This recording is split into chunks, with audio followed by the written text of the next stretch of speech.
Dodge Coronet, the underrated titan of the muscle era.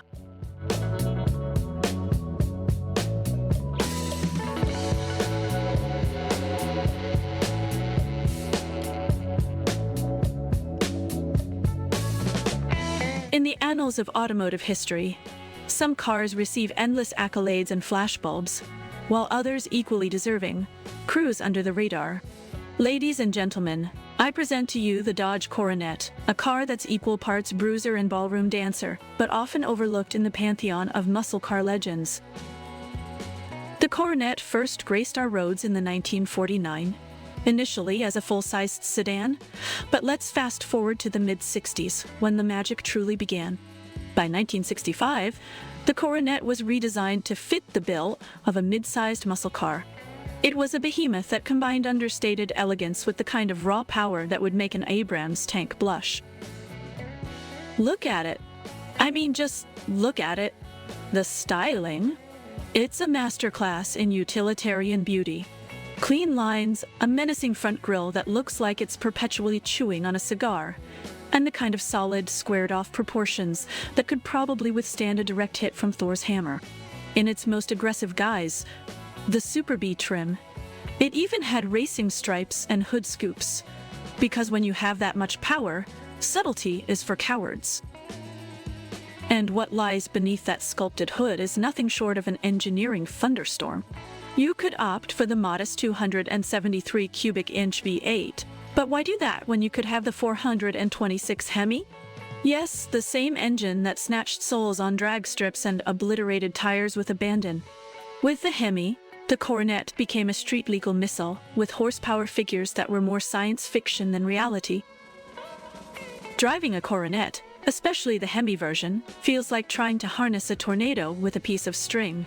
Acceleration is less a gradual buildup of speed and more a violent catapult into the horizon. It roars, it bellows, and it stirs something primordial inside you. The steering is about as precise as prodding a sleeping lion with a stick, vague and a bit dicey, but it only adds to the thrill. Brakes?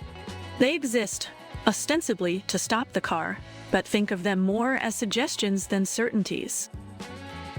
Inside, the Coronet is pure Americana. Bench seats so vast and cushy you could sit 5 of your largest friends, or 2 of them and a mastiff. A dashboard that's a glorious expanse of dials, buttons, and switches that look borrowed from a Boeing 747. And let's not forget the chromedout essentials, because what's the point of going fast if you don't look good doing it? But the Coronet wasn't just a muscle car. It had versatility baked into its very frame. Available in sedans, wagons, and convertibles, it was the very definition of having your cake and eating it too. Need to haul the family and the groceries? The Coronet's got you sorted. Need to humiliate the neighbor's new sports car? Just unleash the HEMI. In the twilight of the muscle car era, the Coronet saw some changes, and like many of its peers, was forced to contend with emission regulations and fuel crises. By the late 70s, the thunderous growl had turned into more of a muted grumble, but its legacy as a bruiser with a gentleman's polish remained. So here it is, the Dodge Coronet, a muscle car that does not always make the headlines, but deserves its place on the podium.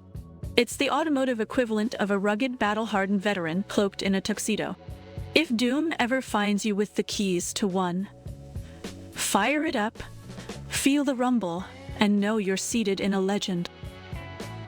If our jaunt with the Dodge Coronet left you reeved up, hit that like button, subscribe to Autoithons, and tell us your favorite muscle car memory. Stay tuned for more deep dives into automotive legends.